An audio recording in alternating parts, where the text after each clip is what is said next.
दैवत सुधीर फडके उर्फ बापूजी यांचा कार्यक्रम आम्ही खरं एका भागात 2 तासात करणार होतो, परंतु गाणी सांगावीत का आठवणी सांगाव्यात असा प्रश्न पडला की इतक्या सुंदर आठवणी आणि इतकी सुंदर गाणी, त्याच्यामुळे त्यांचा मेळ घालताना आम्हाला असं वाटलं की हा आपण 2 भागात करावा. आजच्या भागात थोड्या आठवणी जास्त असतील म्हणून निवेदन जास्त असेल, थोडा 2 तासाचा होईल आणि आम्ही जरा कमी करूया ठरवायला. उद्याचा भाग मात्र 1.5 तासाचा होऊन आपण तो हे करूया, सांगता करूया त्याची. तर सुरुवात करते. तो दिवस होता 1 एप्रिल 1955. आकाशवाणीवर गीत रामायण सुरू झालं आणि आबालवृद्ध समस्त मराठी स्त्री पुरुषांच्या जीवनात एक नवीनच श्रवणोत्सव सुरू झाला. या गीत रामायणाच्या चमत्काराचं हे श्रेय राम नामाला का वाल्मिकीच्या प्रतिभेचा स्पर्श, कुणा अद्भुत क्षणी गदिमांच्या लाभलेल्या काव्याला, का स्वरतीर्थची देणगी दिलेल्या सुधीर फडकेंच्या गायनाला, हा वादच निष्कारण घालणे व्यर्थ. कारण श्रुतीसी श्रवण दिधाले म्हणजे आपली श्रवणेंद्रिय सूर झाले, अशा तऱ्हेची भावावस्था हे गीत ऐकताना आपल्याला होते. आणि सुरुवात करूया गीत रामायणाच्या सुरुवातीच्या गाण्यात.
विनायक फडके कोल्हापुरातले नामवंत वकील आणि ते समाजकारण आणि राजकारण सुद्धा वकिली करता करता करायचे. त्यांना संगीताची खूप आवड आणि नामवंत शास्त्रीय गायकांच्या ध्वनिमुद्रिकांचा संग्रह त्यांच्या घरी होता. त्यांची 5 अपत्ये आणि एका अपत्याचं नाव होतं रामचंद्र. हा मुलगा 2.5 वर्षाचा असतानाच दाराशी बैरागी गोसावी आले की त्यांच्या आवाजाची हुबेहूब गाण्याची नक्कल करत असे. वडिलांनी त्याचा हा गुण हेरला आणि साधारण 3रीत असताना त्याला कोल्हापुरातले गायनाचार्य पंडित वामनराव पाध्येबुवा यांची शिकवणी लावली वडिलांनी. आणि मग तो साधारण 3रीत असताना त्या शिकवणीला जाऊ लागला. आणि रामचा तो गोड गळा आणि त्याच्या त्या ताना म्हणजे उपजत संगीताची जाण बघून पाध्येबुवा खूप खुश झाले आणि त्यांची जवळजवळ ह्या शिष्यावर भक्ती जमली. आणि मग पाध्येबुवा त्यांचं इतकं कौतुक करत की कुठल्या तरी समारंभात सांगत की तुम्ही बघा हे गाणं गा, हा मुलगा लगेच नोटेशन करतो त्याचं. अशा तऱ्हेने आणि मग रामदाई त्यांच्या तो पाध्येबुवांच्या गळ्यातल्या ज्या ताना असत त्या तो अगदी सही सही उतरव.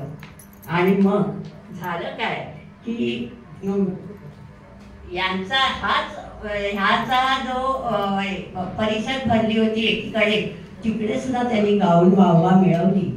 आणि अशा तऱ्हेने शास्त्रीय संगीत लहानपणी खूप ऐकल्यामुळे खूप शिकल्यामुळे लहानपणापासूनच त्यांच्या पुढच्या ज्या गाणी झाली त्यांच्या आयुष्यात त्याला बऱ्याच गाण्यांना शास्त्रीय संगीताचा आधार होता. यमन रागावर तर त्यांचं विशेष प्रेम आणि म्हणूनच हे गाणं ऐकूया त्यांचं पुढे आयुष्यात त्यांनी म्हटले.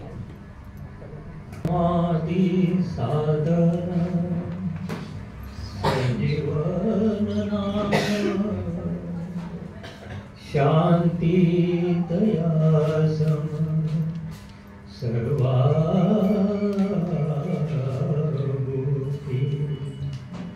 समाधि साधन संजीवन नाम समाधि साधन संजीवन नाम शांति दया सम सर्वा शांति दया सम सर्वा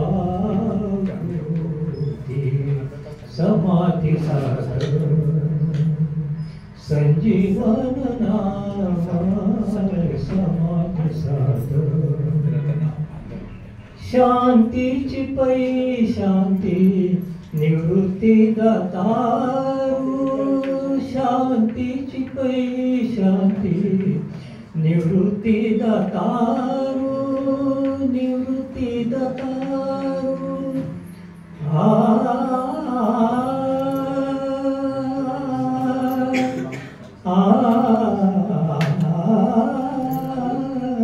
शांतीची पै शांती निवृत्ती दातारू हरिनाम उच्चारू हरिनाम उच्चारू दिदलाते दिदलाते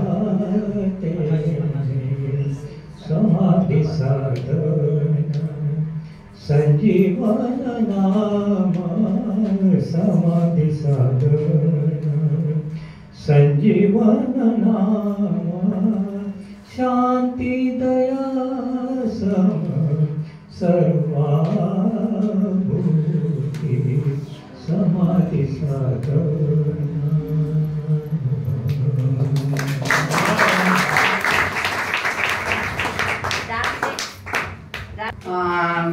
चीफ मेडिकल ऑफिसर जमखंडीचे आणि त्यांनाही गाण्याची प्रचंड आवड. जमखंडीत कधीही बैठक झाली शास्त्रीय गायनाची की ते लगेच आपल्या घरी त्या गायकाला बोलवून बैठक जमवत.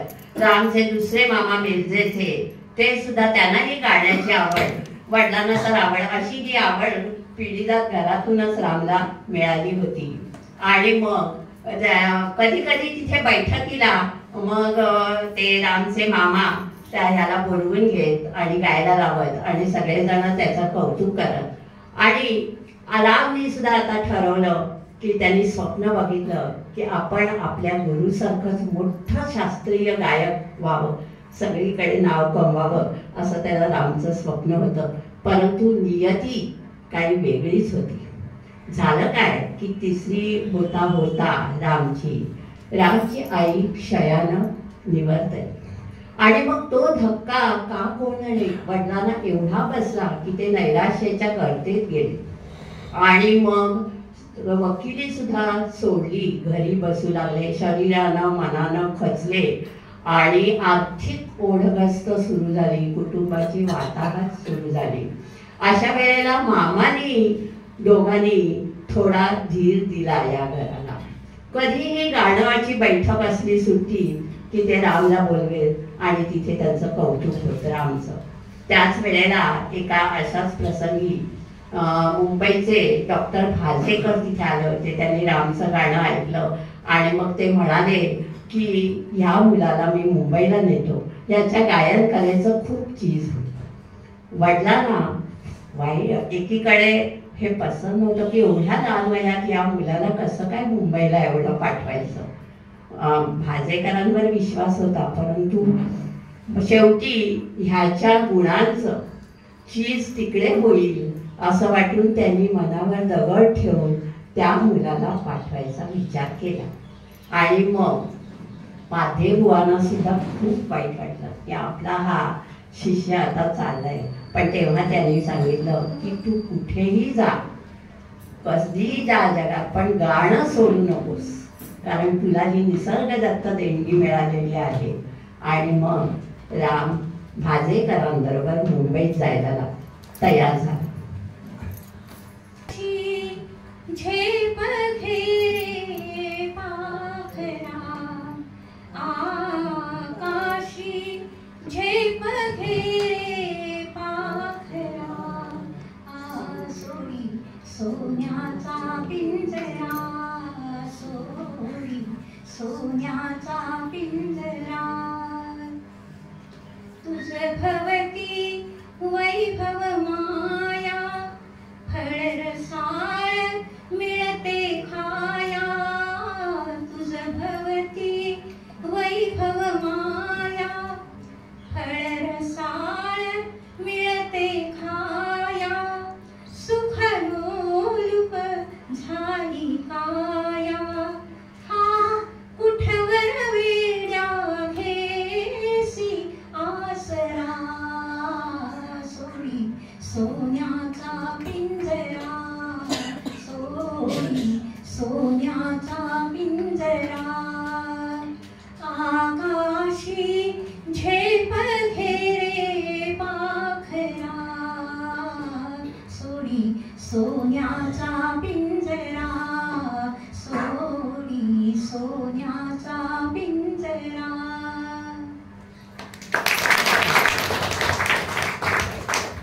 1930च्या जानेवारी रामला मुंबईचं पहिलं दर्शन घडलं आणि डॉक्टर भाजेकरांकडे राम आला. डॉक्टर भाजेकरांनी त्याला शागिर बशीर खाची संगीताची शिकवणी लावली आणि त्याच वेळेला आर्यन स्कूलमध्ये सुद्धा त्याला प्रवेश घेऊन दिला. शागिर बशीर खा त्याच्या आधीच्या संगीताचा, शास्त्रीय संगीताचा अभ्यास लक्षात न घेता किती दिवसेंदिवस 6 वर्ष ते शिकू लागले. डॉक्टर भाजेकरांना वाटलं की याची आधीची मेहनत सगळी फुकट जाईल, उपजत गुण. मग त्यांनी तिथून ती शिकवणी बंद केली आणि महाराष्ट्र संगीत विद्यालयात त्याचं नाव घातलं. आणि आर्यन स्कूलमध्ये सुद्धा त्यांनी 4 महिन्याचा अभ्यास करून पहिला नंबर पटकावला. शालेय जीवनात पहिला नंबर पटकावण्याचं हे सुधीर बाबूजी म्हणजे सुधीर फडके रामचं हा पहिला आणि शेवटचा प्रसंग, कारण नंतर शालेय शिक्षण झालं नाही. आणि मग नंतर ह्यांनी एकदा गायन स्पर्धा होती मुंबईच्या फ्रेंच ब्रिजवर थिओसॉफिकल हॉलमध्ये आणि तिथे अब्दुल करीम खा परीक्षक होते. आणि अशा मोठ्या स्पर्धेत रामचीज गायल्यावर अब्दुल करीम खा एकदम चकित झाले आणि म्हणाले, बहुत अच्छा गाया तुमने, और एक चीज सुनाओ. अशा तऱ्हेने मग रामने तिथे आणखीन एक चीज सुनावली. आता रामला वाटू लागला आपण आता फार मोठे शास्त्रीय गायक हो, पण नियती काही वेगळेच होते.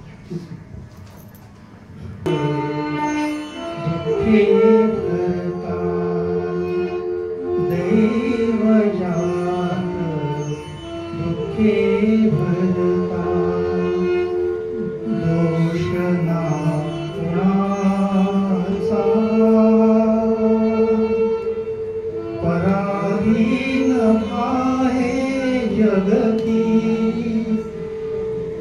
पुत्र मानवाचा घोषणा कुणाचा पराधीन आहे जगती पुत्र मानवाचा घोषणा कुणाचा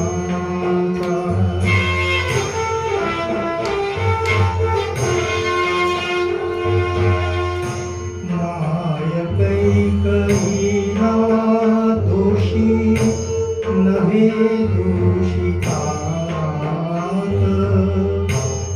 राजत्याग कानन यात्रा सर्व कर्म जात खेळ चालला से माझ्या पूर्व संचिताचा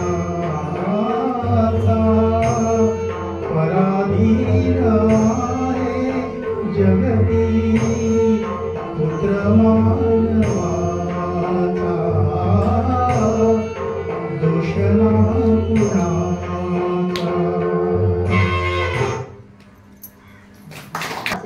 स्वातंत्र्यवीर सावरकरांनी त्यांना जेव्हा गाणं म्हणायचा आग्रह केला नंतर पुढच्या आयुष्यात, तेव्हा हे गाणं ऐकल्यावर सावरकरांच्या डोळ्यातून अश्रू वाहू लागले. ही आठवण सगळ्यांना असेल, माहिती असेलच बहुतेक.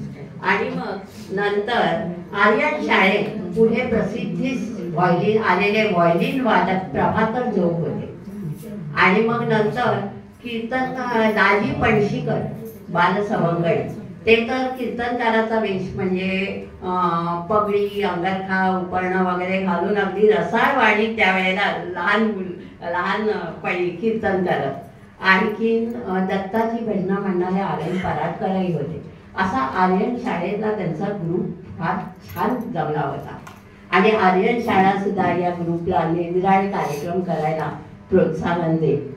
गंमत म्हणजे पुढे जेव्हा प्रसिद्ध संगीतकार म्हणून सुधीर फडके प्रसिद्धीस आले, तरी त्यांनी व्हायोलिन वादक प्रभाकर जोगांना प्रोत्साहन दिलं की तुम्ही एक गाण्याचं हे करा, संगीत करा.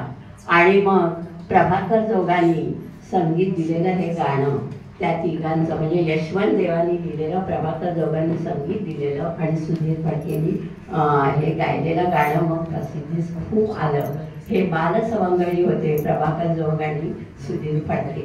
आणखी हे तिघही संगीतकार असलेलं हे असं एक एकमेव गाणं आहे. ऐकूया.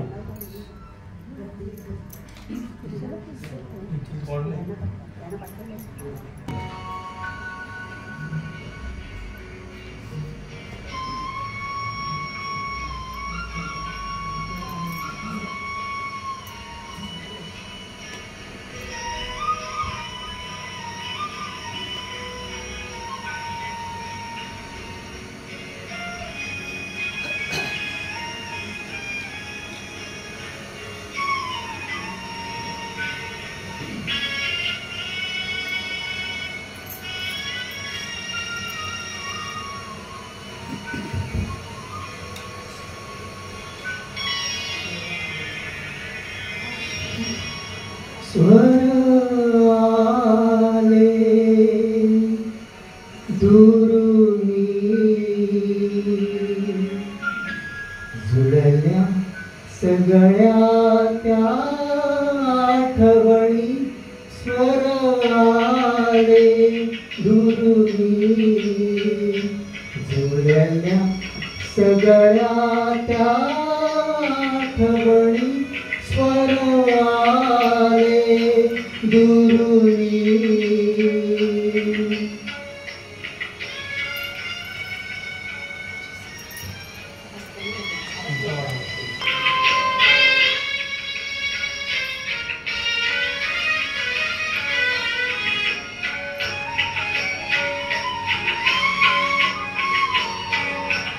निर्जीव उसासे वाऱ्यांचे आकाश फिकटल्या ताऱ्यांचे.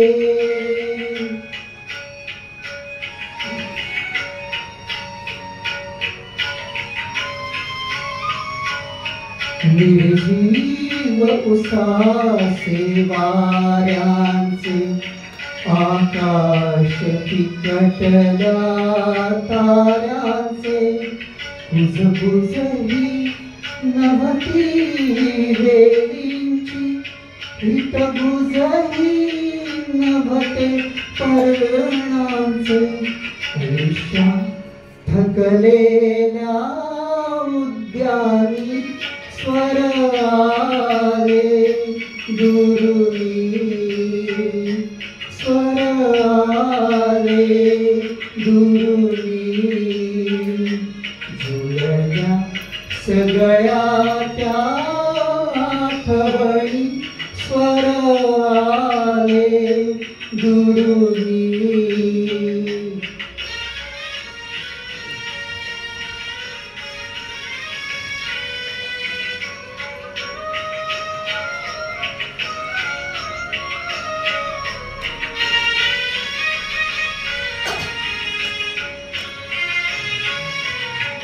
विरहार्थ मनाचे स्मित सरले गालावर आसू ओघळले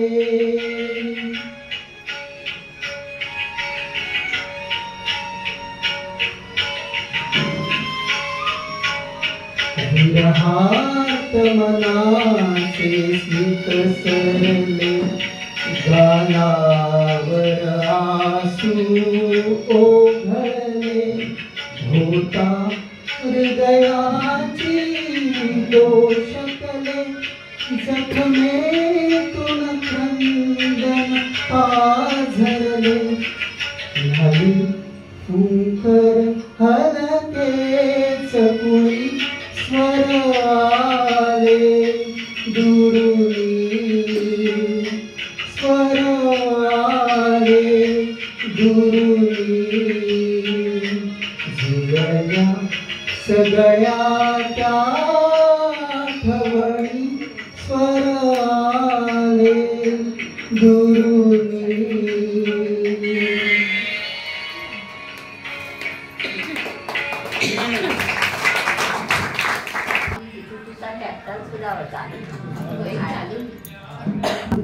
कॅप्टन होता. आजूबाजूला सत्याग्रहीचं रोड होतं त्यावेळेला. क्रांतिकारकांच्या कथा कानावर पडत. त्याच वेळेला थोडी राजकीय जागरूकता सुद्धा मनात आली होती. आणि अशा रीतीने संस्कारित दिवस चालले असताना एक विपरीत घटना घडली. रामचा स्वभाव भावना प्रधान आणि भाजेकर म्हणजे देवमाणूस, गरिबांचे डॉक्टर. त्यांच्याकडे अनेक माणसं अडीअडचणी घेऊन येत असत. तर अशा वेळेला भावना प्रधान रामने कुणालाही न सांगता आडूनच एका अडचणीतल्या माणसाला मदत केली. आणि मग नंतर हे जेव्हा भाजेकरांच्या कानावर आलं तेव्हा ते एकदम रागावले आणि म्हणाले, तू आता जा इथून. न सांगता मदत केल्यामुळे तू आता इथून निघ. राम निघाला. कुठे जायचा? लहान वय. पुन्हा कोल्हापूरला आला. वडिलांच्या रागाला पारावर राहिला नाही. अशा वेळेला मामा जरा थोडेसे त्याला आधार देण्याकरता धावून आले. आणि कोल्हापुराचं वातावरण त्यावेळेला एकदम कलेचंच होतं. म्हणजे ठाणेकर मास्तरांचा श्रीकृष्ण हार्मोनियम क्लास होता. त्याच्यात त्याला बोलावलं की तू बाबा संगीताची शिकवणी घे आणि तुला थोडे पैसे मिळतील. अशा तऱ्हेने मग जेव्हा फणसळकरांनी पहिल्या शिकवणीचा 1 रुपया त्याच्या हातात ठेवला तेव्हा ते रामची म्हणजे सुधीर फडकेंची ती आयुष्यातली पहिली कमाई. आणि अशा नंतर त्यांचं जीवन. आणि मग श्रीकृष्णाचे ते मेळे चालायचे हार्मोनियम क्लासचे आणि त्या मेळ्यांमध्ये जाहिराती वगैरे व्हायच्या. तेव्हा नन्ना देशपांडे आणि असे कलाकार थोडे थोडे त्यांच्या गप्पा जमायच्या. तेव्हा नन्ना देशपांडे म्हणाले, हे बघ आपण तुझं नाव सुधीर ठेवूया. ते चांगलं वाटतं सुधीर फडके लिहायला आणि जाहिराती. सगळ्यांनी टाळ्या वाजवल्या. वा वा सुधीर सुधीर फडके. आणि रामचं नाव सुधीर म्हणून झालं आणि ते पुढे सुधीर फडके म्हणून नावारूपाला आले. त्यावेळेला जेव्हा रामला खरं सुधीर पटत नव्हतं की एवढं देवांचं नाव ठेवलंय आपल्या वडिलांनी, का बरं हे बदललं. परंतु नंतर वयही तसं फार आग्रह धरण्याचं नव्हतं. पुढे सुधीर फडकेच म्हणून ते नावारूपाला आले. आणि मग नंतर झालं काय की किती दिवस हे काय श्रीकृष्ण हार्मोनियम क्लासमध्ये किती दिवस आपण शिकवल्या काय फार मिळत नव्हत्या. मग काय करूया, काहीतरी भरीव असं करायला पाहिजे म्हणून मग गोंद्या म्हणजे जरा थोडाफार त्याला जरा सिनेमा काढायचं, स्टुडिओ व्हिडिओ असं भव्य स्वप्न होतं. आणि कोल्हापुराचं वातावरणही तसंच होतं, तरुणांमध्ये अशी आकांक्षा निर्माण करण्याचं. तर त्या लोकांनी काय ठरवलं की कलाकेतन क्लास काढायचा. आणि मग त्यांनी कलाकेतन नावाची पाटी तयार केली, क्लास काढला, घरून हार्मोनियम, जुनीच तबला आणि काय काय नेलं, क्लासमध्ये ठेवलं. रोज तांब्याची घागर नेली, तांब्या भांडं नेलं, सगळं नेलं. रोज आपले हे तो क्लास झाडून पुसून स्वच्छ ठेवायचे. परंतु विद्यार्थी 2-3 पलीकडे काही संख्या गेली नाही. घराचं भाडं थकलं आणि रंगारी महाराज दत्त म्हणून दारात उभे राहिले. तुम्ही आता भाडं दिलं नाही तर तुमच्या वडिलांकडनंच वसूल करतो असं म्हटल्यावर हे घाबरले. आता काय बरं करायचं, कोणापुढे हात पसरायचा याच्याकरता. आणि म्हणून मग सुधीर फडके हळूच एक दिवस ते सगळी बाजाची पेटी, तबला, वाद्य वगैरे घेऊन आले घरी रात्री. आता क्लास बंदच करायला लागणार आणि दुसऱ्या दिवशी आपली तांब्याची घागर बिगर नेलेली ती सगळं घेऊन येऊ असा विचार केला. दुसऱ्या दिवशी जाऊन बघतात तो काय कलाकेतनची पाटी गेलेली, क्लासचं कुलूप उघडलेलं आणि रंगारी महाराजांनी ते सगळं सामान तांब्याचं घागर, तांब्या भांडं वगैरे काढून त्यांचं भाडं वसूल करून घेतलं. कुठला क्लास की कुठला स्टुडिओ, पुन्हा हे लोक मूळ पदावर आले. आणि असेच दिवस चालले होते. आणि आपलं कुठेतरी जायचं, गाणी ऐकत बसायचं. आणि मग सुधीर हे काही गायन मास्तराची नोकरी हवी होती, कुठेतरी शिकवणी हवी होती, पण ते काही साध्य झालं नाही. आणि मग झालं काय की असंच मग भावाला थोडीफार नोकरी मिळाली. मोठ्या भावाला लग्न झालं, वहिनी आली. वहिनी खूप स्वभाव आली चांगली, भाऊ तर चांगला होताच. आणि मग जरा आर्थिक परिस्थितीचा थोडे समाधानाचे दिवस यायला लागले. तोच त्यांच्यावर आणखीन एक शोककळा पसरली घरावर, ती वडिलांच्या निधनामुळे. वडिलांचं आंघोळीला गेल्यावर कोसळ येते आणि निधन झालं त्यांचं. 1936 साल होतं. कधी बहर कधी शिशिर, परंतु दोन्ही एक बहाणे. डोळ्यामधले आसू पुसते, ओठावरले गाणे. डोळ्यामधले आसू पुसते, ओठावरले गाणे.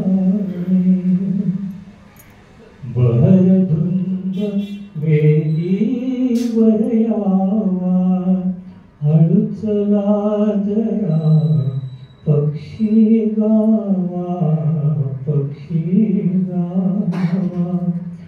बहरधुंद वेलीवर यावा, हळूचला जरा पक्षी गावा, पक्षी गावा. आणि अचानक गळून पडावी, आणि अचानक गळून पडावी. विखरुनी सगळी पाने, डोळ्यामधले आसू पुसते, ओठावरले गाणे, ओठावरले गाणे.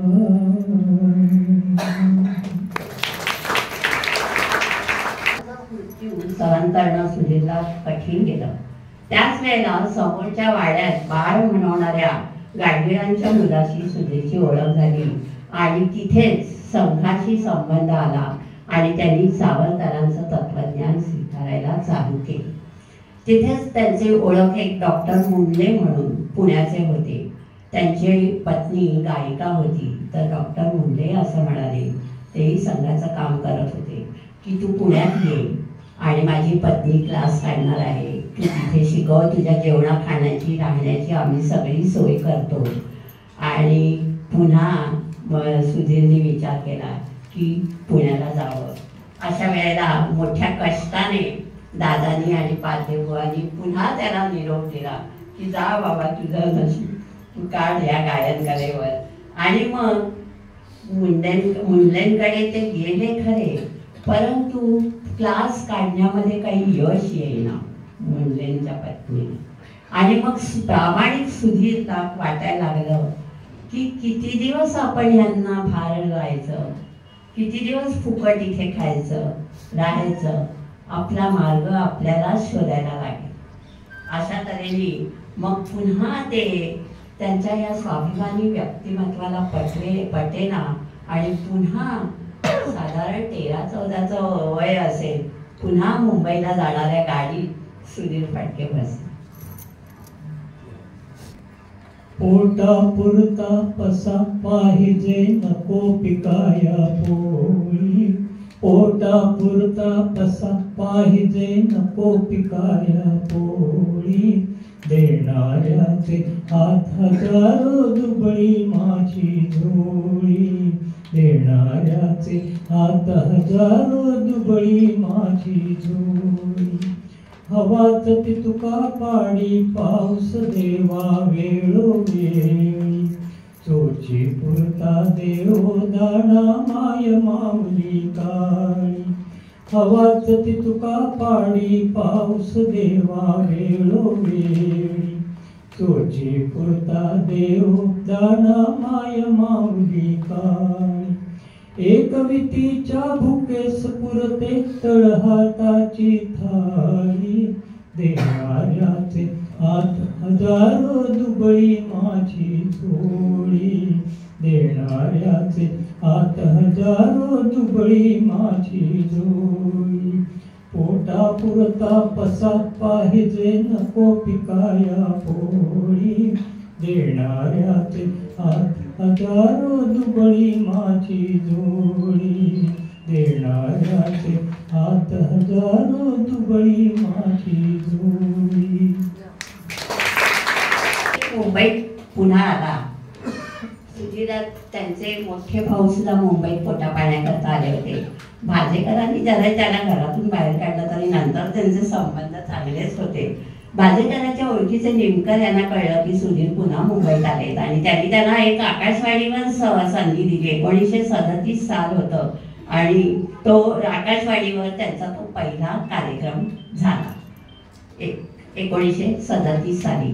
आणि मग नंतर पुन्हा मुंबईत आल्यावर संघाचे विचार डोक्यात होतेच. संघ शाखेमध्ये थोडा रात्री झोपायला संघाच्या कार्यालयात आसरा मिळायचा आणि असे दिवस निघायचे. उद्दिष्ट काय होतं की गाणं सोडायचं नाही म्हटल्यावर गाण्यावरच पोटा पाण्याची व्यवस्था हे कशी करायची, म्हणजे गाण्यावर पैसा मिळवून आपली पोटा पाण्याची दरात कशी करायची हाच विचार त्यांच्या मनात सतत असे. आणि मग झालं काय की संघाच्या प्रशिक्षणामध्ये सुधीर फडकेंना संगीत चांगलं येतं म्हणून बँड हा विषय घेतला आणि मग त्यांनी खूप मेहनत करून बँडचं कलापथकाचा बँड असा बसवला. आणि मग ऑगस्ट क्रांती मैदानात दसऱ्याच्या दिवशी रूट मार्च करत जायचं सगळ्या स्वयंसेवकांनी. इथे पोटा पाण्याची भ्रांत, पण इथे हे उद्योग चालू होते एकीकडे आणि रूट मार्च करत जायचं ठरवलं सगळ्या स्वयंसेवकांनी. आणि अगदी बँडची खूप तयारी केली होती आणि मुंबईच्या गावागावातून रस्त्यातून निघायचं ठरवलं. आणि त्या वेळेला मुंबईच्या कमिशनरनी परवानगी नाकारली, तुम्हाला वाजवत जाता येणार नाही. मग ह्यानी फक्त त्याचं ऍक्टिंग करून नुसतं वाजवतोय असं ऍक्टिंग करत ते रूट मार्च करत गेले. लोकांना वाटायचं यांचं आता पुढे वाजवतील, मला वाटतं संपलंय आता यांचं वाजवणं असं त्यांना वाटायचं रस्त्यातला. आणि पुढे ऑगस्ट क्रांती मैदानात मात्र त्यांनी त्याची पुरती भरपाई केली आणि बँड वाजवून घेतला मोठ्या उत्साहात. आणि मग नंतर तरी पण संघ कार्यकर्त्यांची ओळगस्त आर्थिक चालूच होती. कारण पोटा पाण्याची सोय करून पुन्हा संघाचं काम करायचं हे फार कठीण होतं. आणि अशा वेळेला मग लग्नामध्ये बँड वाजवायचं ठरवलं आणि त्या लग्नामध्ये बँड वाजवून पैसे मिळवायचे असा या कार्यकर्त्यांचा बेत ठरला. अशा तऱ्हेने निरनिराळे मार्ग ते काढत होते. आणि मग एकदा झालं काय की सुधीर फडके यांचा काही वेळेला अतिशय भावनाप्रधान स्वभाव. ते म्हणाले आता हे असं किती दिवस चालणार, आता आपण मुंबईत पुन्हा त्रास काढूया, कारण ओळखी झाल्यात कार्यकर्त्यांच्या, निमकर सगळे बऱ्याच ओळखी आता झाल्यात. तर दादांकडे कोल्हापूरला पैसे मागितले, 100 रुपये पाठवा, मी हे घेतो, काय वाद्य घेतो, हार्मोनियम आणि तबला. दादांनी आणि यांनी पाठवले 100 रुपये आणि म्हणाले घे. नंतर त्याच वेळेला काय झालं की संघातल्या एका वरिष्ठ व्यक्तीने सांगितलं, अरे या कार्यालयाचं भाडं किती थकलंय, तर आत्ता दे पैसे, मग तुला नंतर परत करतो लगेचच. सुधीर फडके मी लगेच ते पैसे त्याला देऊन टाकले. पण झालं काय, नंतर तो वरिष्ठ जो व्यक्ती होती संघातली पैसे परत करायचं नाव काढेना. आणि जेव्हा ही बातमी नंतर कळली दादाला, तेव्हा दादा इतका भडकला, मामा आणि दादा, की आता तू या घरात पुन्हा येऊ नकोस, तुला पाठवलेले पैसे तू असे का उधळतोयस, अशा तऱ्हेने रागावले. आणि मग तरी पण एक विशेष असा आहे की सुधीर फडकेंची संघावरची निष्ठा ह्या प्रसंगाने कमी झाली नाही. कारण ते असं म्हणतात की मला इतके संघटन कौशल्य आणि आंतरिक जिव्हाळा दिलेले स्वयंसेवक भेटले की या एका व्यक्तीमुळे मी संघाला हे नाकारू शकत नाही. उलट त्यांची श्रद्धा मग दिवसेंदिवस आयुष्यात वाढतच गेली. अशा तऱ्हेने 1939च्या सुरुवातीला आता संघ कार्यालयात जाणंही बंद झालं आणि अक्षरशः ते रस्त्यावर आले. नुसता पोटापाण्याची नाही तर आसराही नाही, अशा तऱ्हेचं स्थिती झाली. सर्वसामान्यपणे कोणीही अशा परिस्थितीत संघापासून कायमचा दूर गेला असता, कारण त्यांच्यामुळे आमचं झालं, पण तसं झालं नाही. आणि मग कुठल्याही घटनेचा तटस्थपणे आणि निर्विकारपणे विचार करण्याची शक्ती मला परमेश्वराने दिली आहे असं ते एकीकडे म्हणतात. आणि ह्या शक्तीमुळेच माझ्यावर जीव घेणे प्रसंग आले तरी मी त्यातून सही सलामत सुटून आज घट्ट इथे उभा आहे. आणि मग ह्या वृत्तीमुळे त्यांनी हा निर्णय घेतला. शक्यतो त्याच्यातले आपल्याला घ्यायचे म्हणून आम्ही पूर्ण गाणी म्हणू शकत नाही. काही काही गाणी आपल्याला 1-2 गाणी म्हणूनच सोडून जातोय, कारण जास्तीत जास्त गाणे आपल्याला ऐकायचे. फिरत्याचा कावरती देशी मातीला कार, विठ्ठला तू वेडा कुंभार, विठ्ठला तू वेडा कुंभार. माती पाणी उजेड वारा तूच मिसळशी सर्व पसारा.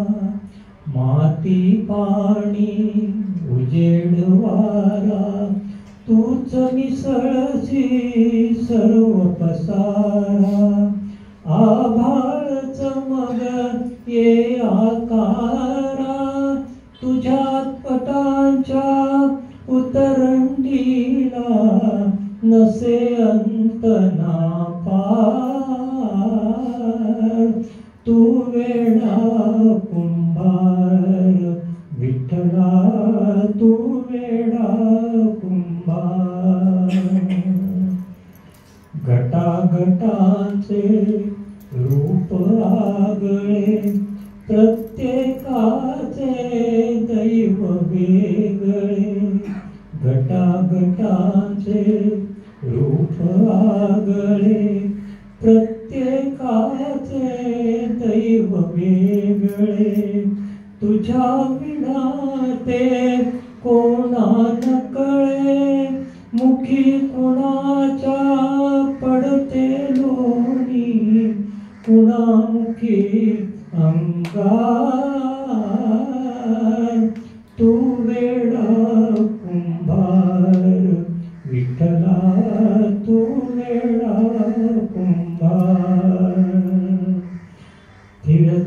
चाकावरती देशी मातीला कार, विठ्ठला तू वेडा कुंभार, विठ्ठला तू वेडा कुंभार.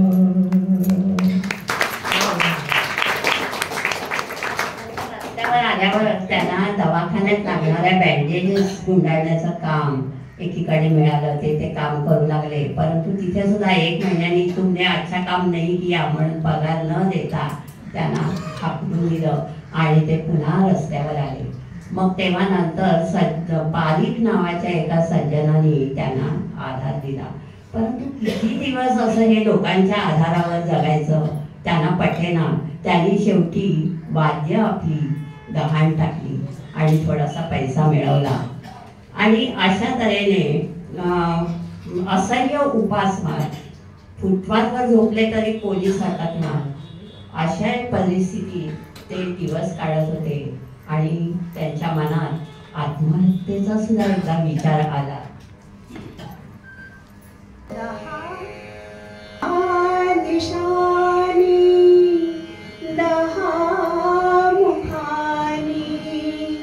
आज होळीला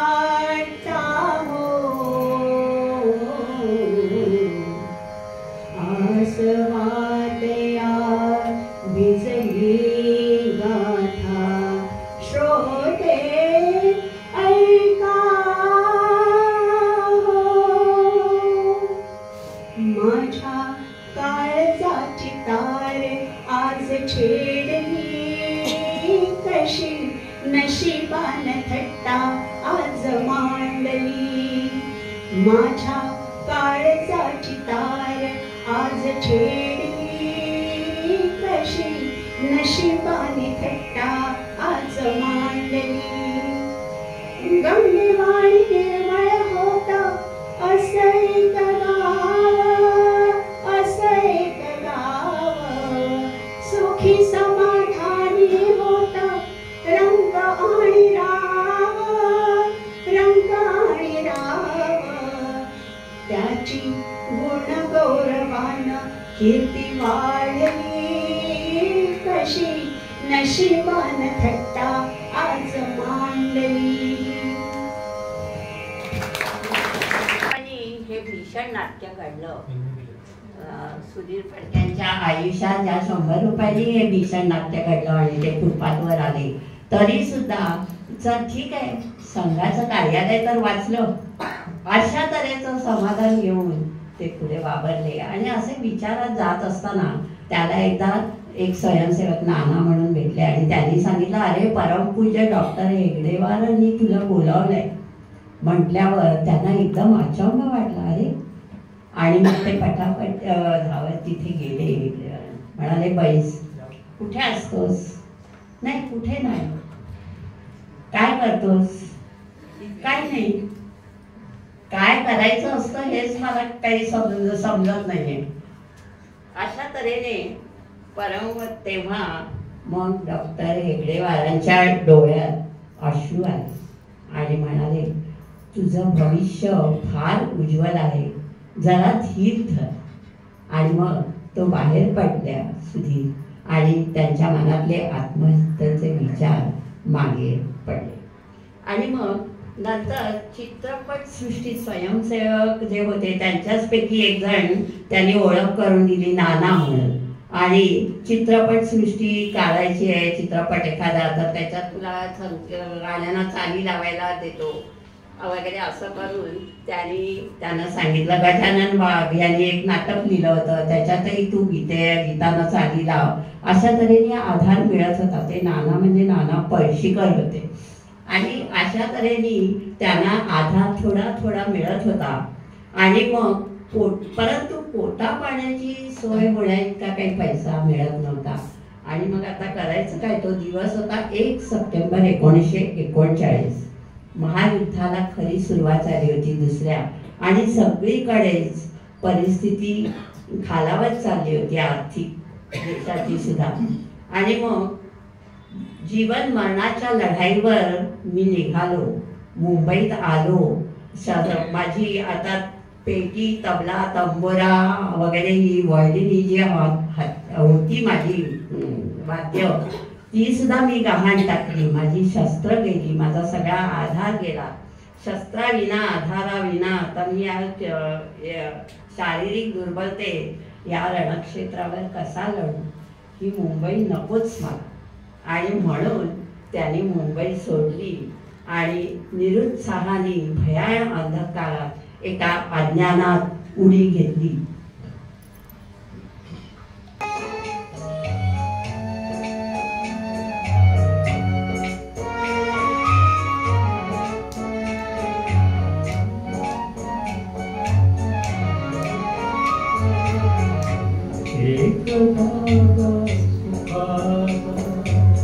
शंभर धागे दुःखाचे, एक धागा सुखाचा.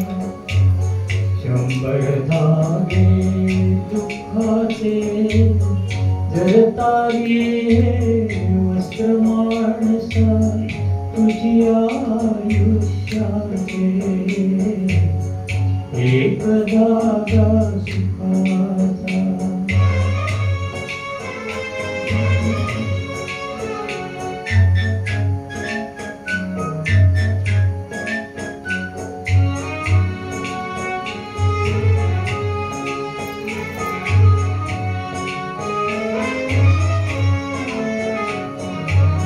पांघरशी जरी असला कपडा, येसी उघडा जासी उघडा.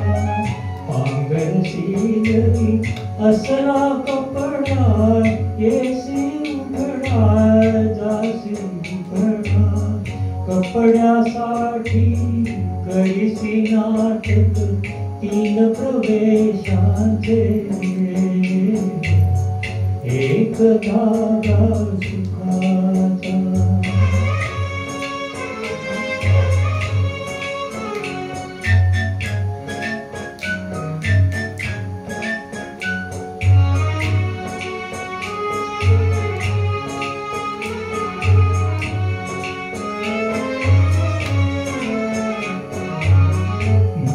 अंगडी बालपणाची रंगीत वसने तारुण्याची.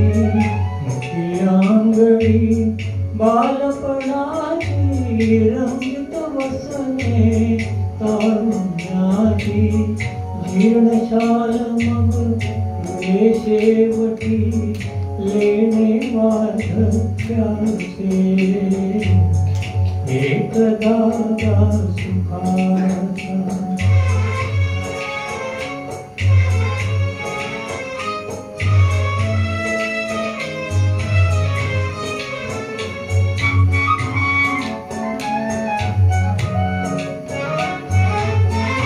या वस्त्राचे विणतो कोण, एक सारखी नसती दोन. या वस्त्राचे विणतो कोण, एक सारखी नसती दोन. उन्हान दिसले की खंडात हात विणकराचे. एक धागा सुखाचा. शंभर धागे दुःखाचे, जरतारी वस्त्र माणसा तुझी आयुष्याचे. एक धागा सुखाचा. भटकंती त्यांच्याच शब्दात की मग मी नाशिक येथे गेलो. खिशात फक्त 11 आणे होते आणि मग जादूसारखं काही घडणार नाही हे तर नक्की होतं. शेवटी शरीरातही शक्ती नव्हती. संध्याकाळी संघशाखेत गेलो तर त्या संघशाखेतल्या एका स्वयंसेवकांनी सांगितलं की तुझा मालेगावला आपण गाण्याचा कार्यक्रम ठेवूया. मग मालेगावला गाण्याचा कार्यक्रम झाला, थोडे पैसे मिळाले. मग नंतर असंच गाण्याचे कार्यक्रम करत करत भटकंती सुरू झाली. जळगाव, रावेर, फैजपूर, खांडवा, इंदूर आणि इंदूरला तर एका स्वयंसेवकांनी रामूभैया दाते यांची ओळख त्यांना करून दिली. आणि रामूभैया दाते ते म्हणतात की त्यांची ती रुबाबदार मूर्ती, गायक होते मोठे, त्यांची ती अजूनही मला ती त्यांची मूर्ती आठवते. आणि तो माझा भाग्याचा क्षण होता. आणखी शास्त्रीय संगीत, मला खूप शास्त्रीय संगीत उत्तरेकडे निरनिराळ्या ठिकाणी भटकल्यामुळे मला खूप कानावर पडलं. तो एक फायदा त्यांना पुढल्या संगीतच्या वाटचालीत झाला. आणि मग थोडं गायची संधी मिळत होती कुठे कुठे. आणि हिंदू विश्वविद्यालय सुद्धा मी पाहिलं, काशी पाहिलं. आणि मनात आलं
प्रत्येक गावातून मी संघशाखेलाही भेट देत होतो. आणि मग नंतर संघाशी माझं नातं अटूट राहिलं शेवटपर्यंत. आणि कानपूरमधल्या कोठीमधल्या आपल्या गझल ऐकल्या, कव्वाली ऐकल्या. आणि मग एका ठिकाणी मला हिंदीत भाषण करायला सांगितलं संघामध्ये. तेव्हा उत्तरेमध्ये खूप भटकल्यामुळे हिंदी मला चांगलीच अवगत झाली होती. मी तिथे भाषण दिलं आणि सगळे मंत्रमुग्ध झाले होते त्या भाषणाने. आणि मग नंतर मोगल सराईला भागवतांनी मला सैगलच्या रेकॉर्ड्स ऐकवल्या. मी त्या सैगलच्या रेकॉर्ड्स ऐकून वेडावलो अक्षरशः. आणि मग त्या सैगलच्या गायनाचाही माझ्यावर परिणाम झाला, शैलीचा असर झाला. मला मनाचं म्हणजे आश्चर्य वाटतं असं ते म्हणतात की मला पाधेबुवांचं जसं गाणं आवडतं तसं अब्दुल करीम खानचंही गाणं आवडतं, सैगलचंही आवडतं, कव्वाली आवडतात, गझला आवडतात, संगीताचे वेगवेगळे प्रकार. आणि मग ह्या असर शैलीचा त्यांच्या सैगलच्या कसा पडला ते गाणं ऐकूया.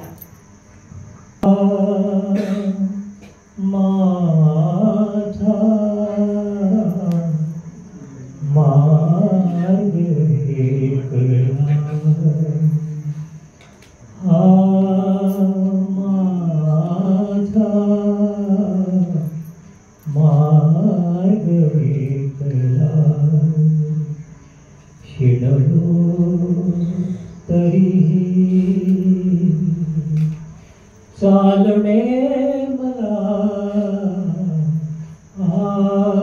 माझा मार्ग दिसले सुख तो लपले फिरुनी उरले झुरणे धुरुनी धुरणे धुरुनी बघता बघता खेळ संपला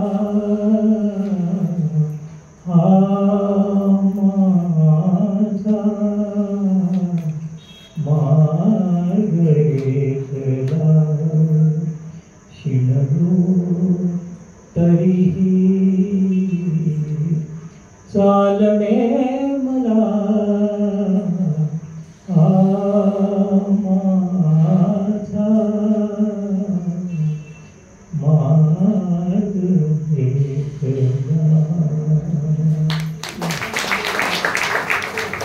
कोकण सराईत राहून त्यांनी एकलव्य पद्धतीने सैगलच्या गायन पद्धतीचा अभ्यास केला आणि त्याचा असा परिणाम झाला त्यांच्या संगीत देण्यामध्ये. नंतर माणसांच्या दोषांपेक्षा त्यांच्या गुणांकडे कौतुकाने बघण्याची सवय मला लहानपणापासूनच होती आणि त्यामुळे मी अनेक ठिकाणी त्याच्यातून संकटातून तग धरू शकलो. गझला ऐकल्या एका ठिकाणी तर ती इतकी मला एक गझल आवडली आणि ती मी लोकांना ऐकू लागलो तेव्हा लोकांच्या डोळ्यातून अक्षरशः अश्रुधारा वाहत. अशा तऱ्हेने या फटकंतीत आयुष्य संपवावं असे कित्येक प्रसंग माझ्यावर आले तरी माणुसकीवरचा माझा विश्वास दृढ झाला. तो अनेक माझ्या मित्रांच्या आधाराने, अनेक स्वयंसेवकाच्या आधाराने आणि देव देवाऱ्यात नाही देवलाई देवालय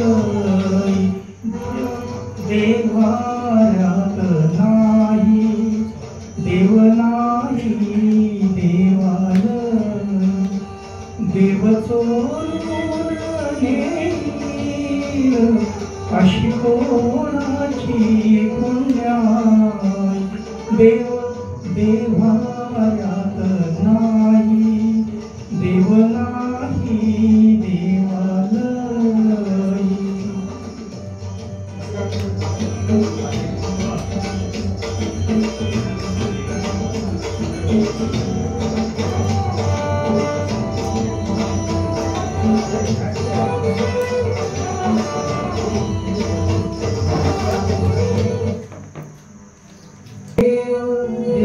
देवाऱ्यात नाही देव नाही देवालय देवाऱ्यात नाही देव नाही देवालय देव चोरून नेईल अशी कोणाची पुण्याई देव देवाऱ्यात नाही देव नाही देवालय.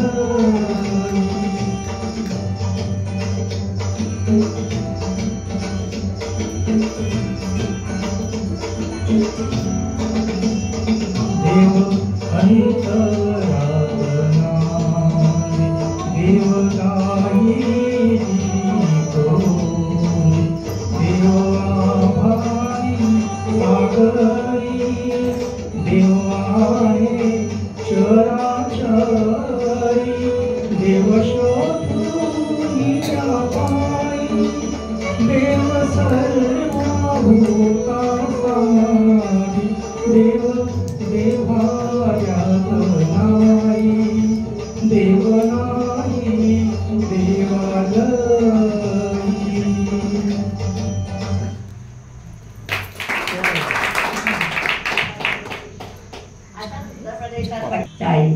ला डॉक्टर हेडगेवार यांच्याकडे मी त्या दिवशी रडलो आणि मग त्याच दिवशी संध्याकाळी राजेसाहेबांकडे माझा एक कार्यक्रम होता. त्याच्यात मला सुरदासच्या भजनाने मी सुरुवात केली. जब मैं नाचू बहुत गोपाल आणि मग राजेसाहेबांनी मला एक थैली अर्पण केली. त्याच्यात 200 रुपये होते. अशा तऱ्हेने सकाळचा दुःखद प्रसंग आणि संध्याकाळी थोडीशी आर्थिक मदत मिळाल्यामुळे थोडंसं समाधान अनपेक्षित. आणि मग किती प्रकारची गाणी ऐकली. एका ठिकाणी गेलो बीबी एक गाणं गात होती. बाहेर पुरुष बसला होता. सुंदर स्वर होते पण तो पुरुष तिचा नवरा म्हणाला क्या चिल्लाती है दिनभर जाओ आपको सुनने का है तो अंदर. मी गेलो त्यांच्या शब्दात सांगते मी गेलो तर तिने छान सुंदर गाणी ऐकवली आणि मला म्हणाली आता तुम्ही ऐकवा म्हणून तिने मला हार्मोनियम पुढे केला. मी तिला गाणी ऐकवली. म्हणाली मुझे मेरे पास थोड़ा सा जितना बचा है वो तुम ले लो थोड़ा. ऐसा करून तिने थोडे पैसे त्यांना दिले. सुधीर फडकेने ते पैसे पुन्हा तिच्या पुढे ठेवले, नमस्कार केला आणि ते बाहेर पडले.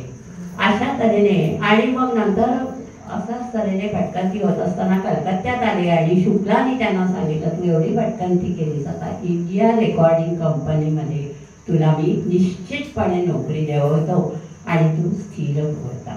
आणि मग घर घेऊन स्थिर होण्याचं स्वप्न ते बघू लागले. आणखीन होते, परंतु काही कारणास्तव येऊ शकले नाही, म्हणून मी थोडंसं म्हणून पुढे जातो. देहाची तिजोरी भक्तीचाच ठेवा, देहाची तिजोरी भक्तीचाच ठेवा, उघडदार देवाता उघडदार देवा, उघडदार देवाता उघडदार देवा, तिथे दूध डोळे मिटुनी जात मांजराची, मनी चोरट्याच्या काळे भीती चांदण्याची, सरावल्या हाता नाही कंप का सुटावा, उघडदार देवाता उघडदार देवा, देहाची तिजोरी भक्तीचाच ठेवा, देहाची तिजोरी भक्तीचाच ठेवा, उघडदार देवाता उघडदार देवा, उघडदार देवाता उघडदार देवा. कलकत्त्यात स्थिर व्हायचं तरी ठरवलं तरी पुन्हा नियतीच्या मनात काहीतरी वेगळंच होतं. कारण नानांनी त्यांचा पत्ता हुडकून निरोप पाठवला की दादा खूप आजारी आहे. 1939 साली जेव्हा कोल्हापूर सोडलं तेव्हा मिठी मारून रडणारा दादा ते रूप त्यांच्या डोळ्यासमोर आलं आणि ते पुन्हा दादाला भेटायला कोल्हापूरला आले. दादांची स्थिती हळूहळू तब्येत बरी झाली आणि आता पुन्हा आपण कलकत्त्याला जावं, आता मोह आवरावा या कराचा असं ते ठरवत होते. दादा वहिनी अगतिकपणे सांगत होते की तू आता इथेच राहा, कुठे जाऊ नकोस. आणखी त्याच वेळेला एक असं एक घटना घडली की त्यांचा कोल्हापूरचा एक मित्र माधव पाटकर आला आणि म्हणाला, जरा ह्या गाण्याला चाल लावतोस का रे? तर म्हणाला ठीक आहे, आता दुसरा काही उद्योग नाही आहे म्हणला. आणि त्याने ती चाल लावली, दर्यावरी नाच करी होळी चाले कशी भिरी भिरी तरी. पाटकरला चाल एवढी आवडली ती की तो लगेच त्यांना घेऊन गदिमा आणि कांबळेकर यांच्याकडे गेला आणि म्हणाला की सुधीरनी ही चाल लावली आहे, ऐका. हे त्यांचं पहिलं गाणं आहे म्हणून, पण ते त्याची चाल कुणालाही यांना ते दर्यावरी नाच खरी येतं का, होळी चाले कशी भिरी भिरी असं ते गाणं होतं. त्याचं युट्यूबवर नाही आहे मला वाटतं. आणि मग नंतर HMV कडे गदिमांची ओळख झाली आणि तो एक क्षण म्हणजे माधव पाटकरांनी फासा टाकला आणि त्याला अनुकूल दान आयुष्यात मिळालं. गदिमांची भेट झाली. कांबळेकर, HMVचे कांबळेकरांनी त्यांचं गाणं ऐकलं सुधीर फडक्यांचं, पण ते काय म्हणाले की तुम्ही तुमचं गाणं तुम्ही कृत्रिमपणे चढउतार करता गाण्यामध्ये आणि त्यामुळे जनसमुदायाला तुमचं गाणं आवडेल पण माईकला हे गाणं योग्य नाही आहे असं कांबळेकर म्हणाले. तू नैसर्गिकपणे गायलात तर रेकॉर्डिंग चांगलं होऊ शकेल. सुधीर फडकेने हे ध्यानात घेतलं, त्यांनी ते बदललं. ध्यानात घेऊन त्यांनी त्याच्यात प्रगती केली आणि मग HMVचा माईक सुधीर फडक्यांच्या प्रेमात पडला, तो कायमचा. अशा तऱ्हेने नंतर मग कांबळेकरांनी असा एक प्रसंग आहे की मोठ्या गायिका हिराबाई बडोदेकर त्यांच्याकडे नेलं आणि तुम्ही चाली लावा त्या गाती. इतकं त्यांना मग ते सुधीर फडक्यांचं गाणं पसंत पडलं. ती गाणी होती नंदलाल नाच नाच रे ब्रिजल आला, आणि दुसरं होतं की काजल कैसे दारू, असं ते काहीतरी गाणं होतं. हिराबाई बडोदेकर समोर बसल्या होत्या. सुधीर फडके ताना आणि एक घेत होते. शिष्यानी गुरु समोर ताना पलट्या घेऊन सांगायचं आणि हिराबाई बडोदेकरांनी गायचं. हा एक प्रसंग असा वेगळा होता त्यांच्या आयुष्यात. आणि मग यशवंत संगीत काबरेकर माडगुळकर मग जमल्या गप्पा त्यांच्या. यशवंत संगीत विद्यालयाच्या माडीवर कापडेकरांच्या दुकानात माडगुळकर, प्रतिभावान मित्र पी सावळाराम, दत्ता डावसेकर या सगळ्या कलाकारांचा ग्रुप जमायचा, गप्पा टप्पा व्हायच्या. आणि मग गदिमा, दत्ता डावलेकर, सुधीर फडके या त्रयीने दिलेलं एक अपूर्व गाणं मग जन्माला येतं या गप्पांमधून.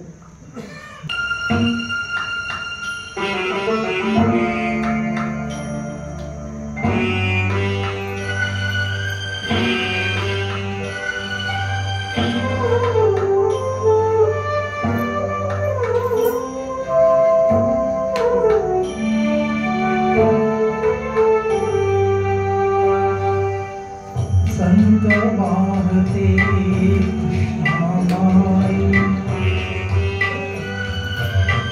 संत वाहते कृष्णामाई, तीरावरल्या सुख दुःखांची, तीरावरल्या सुख दुःखांची जाणीव तिजला संत वाहते कृष्णामाई, संत वाहते कृष्णामाई.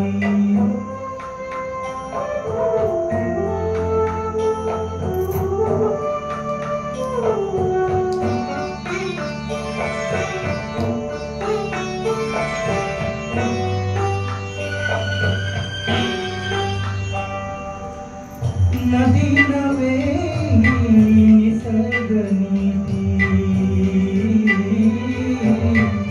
नदी नवे निसर्ग नीती, आत्मगतीने सदा वाहती, आत्मगतीने सदा वाहती. कापहानीची लवही कल्पना नाही तिज ठाई. संत वाहते कृष्णामाई, संत वाहते कृष्णामाई.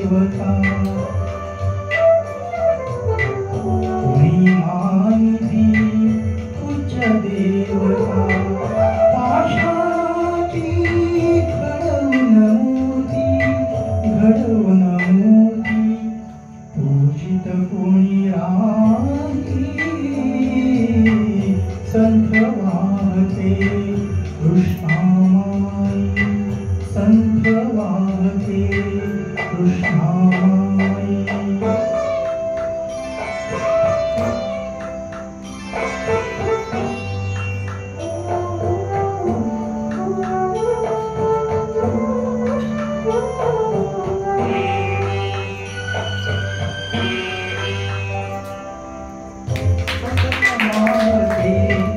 उदंड पाणी, उदंड पाणी.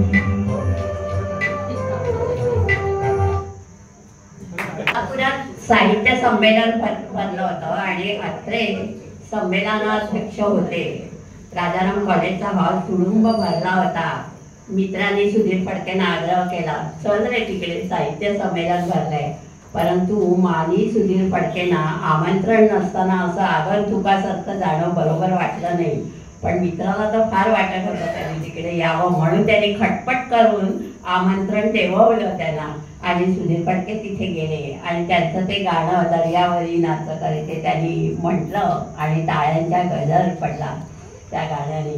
आणि मग नंतर बापूजी आणि गदिमा यांचं अद्वैत शेवटपर्यंत राहिलं. पण कसं काय नातं वेगळंच होतं त्यांचं, कारण एका प्रसंगी भांडायचे. गदिमा फडक्यांविषयी गमतीने म्हणायचे की ह्यानी खरं तर हा बँडवाला व्हायचा, ह्याच्या नरड्यात साखर आहे म्हणून हा गायक झाला. सुधीर फडके सुद्धा काही कमी नव्हते.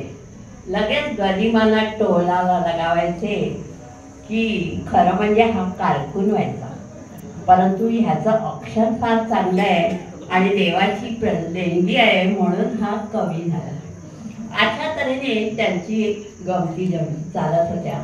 आणि मग एकदा गदिमानी असंच गप्पा मारता मारता पटकन बाबूजींच्या हातात एक काव्य दिलं. तर बाबूजी म्हणाले की माडगुळकर हे कसलं रे काव्य दिलंय, त्यापेक्षा माडगुळला जाऊन शिक्षकीचा पेशा कर, असलं काव्य लिहिण्यापेक्षा मास्तरकी कर माडगुळला जाऊन. गदिमानी तरा दुसऱ्या खोलीत गेले आणि 5 मिनिटात त्यांनी सांगितलं एक काव्य तुला पाहिजे तसं.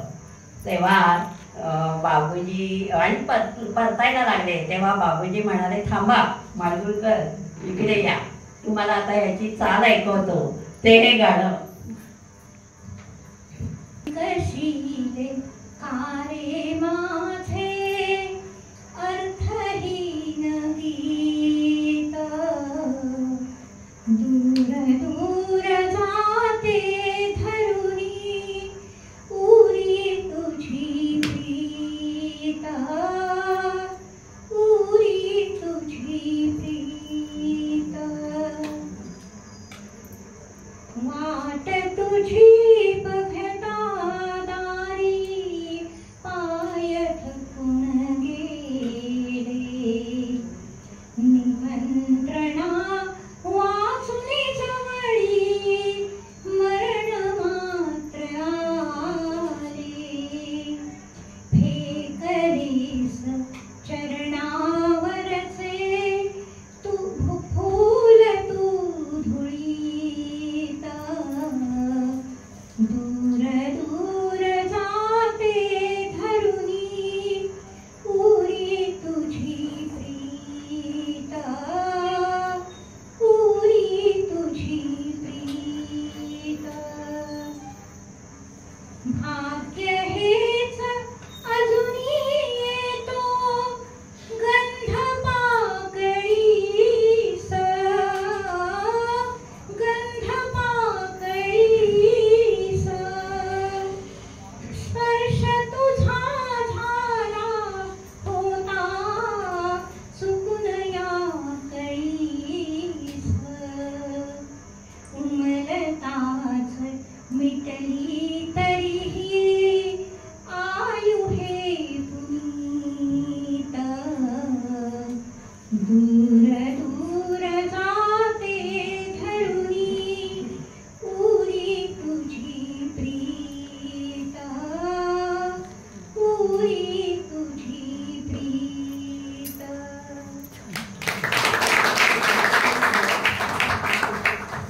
माडगुळकर परत जात असताना सुधीरनी फडक्यांनी लावलेली ही चाल गाण्याला. आणि मग नंतर 1940च्या दशकात सुधीर फडक्यांची माणिक वर्मांची ओळख झाली. गोकुळ सिनेमातली गाणी म्हणण्याकरता चाचणी देण्याकरता माणिक वर्मा आल्या होत्या आणि त्यावेळेला बाबूजी तिथे होते. आणि माणिक वर्मांनी गायलं ते उपवनी गात कोकिळा हिराबाई बडोदेकरांचं आणि घनश्याम नयनी आला सखे मी काजळ घालू कशी. तर सुधीर फडके गालातल्या गालात हसत होते, कारण या दोन्ही गाण्यांना त्यांनीच चाली दिल्या होत्या. परंतु HMBचे कांबलेकर म्हणाले की हिचा आवाज मायक्रोफोनला सूट नाही आहे, कारण त्यावेळेला लता आणि आशाच्या हायपिचच्या आवाजाचा जमाना होता. मग नंतर थोड्या दिवसांनी सुधीर फडके म्हणाले की तिला एकदा तरी संधी द्या, नाउमेद करू नका नवीन गायकांना. बघा तुम्ही ऐका आता हे गाणं, कळलं का? आणि ह्या गाण्याला तब्बल 2-3 महिने माणिक परवानी मेहनत घेतली होती. ते गाणं ऐकूया, ज्या गाण्यामुळे आपल्याला माणिक वर्मांची ओळख पडते. तुम्हाला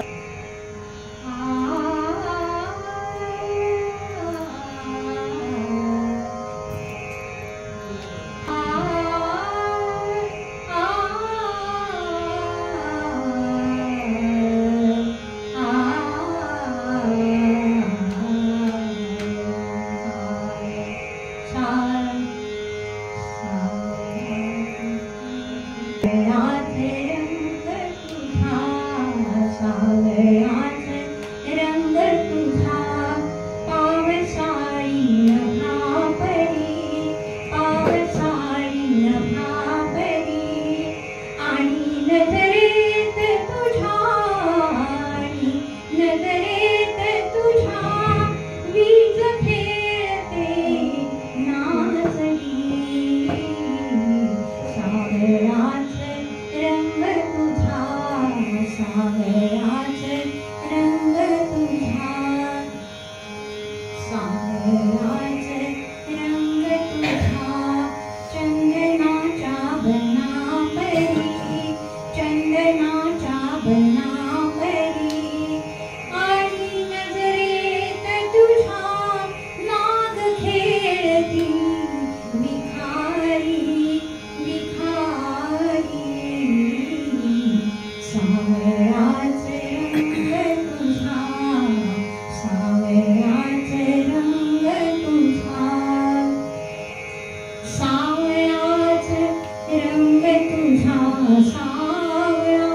गाण्याची बाबूजी फिरत होते त्यावेळेला समोर सूर्य मावळतीला आला होता. उशीचे रंग लाल वगैरे ते एक युवती समोर तरुण आपलं यौवन सांभाळी चालली होती. चोरटा कटाक्ष यांच्यावर टाकला आणि ती निघून गेली. आणि मग गरिबांनी हे गीत लिहिलेलं आहे अशी आठवण आहे. तर आपण पुढे जाऊया. गीत रामायणाच्या तर बऱ्याच आठवणी आहेत. गरिबांकडे जोग यायचे प्रवास तेव्हा गरिमा म्हणायचे आला रे आला रामाचा दूध आला गाणं मागायला. एकदा काय झालं, विनायकराव गोरा कुंभार त्यांना सिनेमा काढायचा होता आणि गीतं फार सुंदर होती गरिबांच्या लेखणीची. तुझे रूप चित्ती लागो, पंढरीचा राजा. आणि ही गीतं फक्त बाबूजीच गाऊ शकतील असं त्यांना वाटत होतं विनायकरावांना. पण आता काय करावं, कारण ह्या दोघांचं भांडण इतकं झालं होतं की गरिमा आणि बाबूजी एकमेकांचं तोंडही त्यावेळेला बघत नव्हते.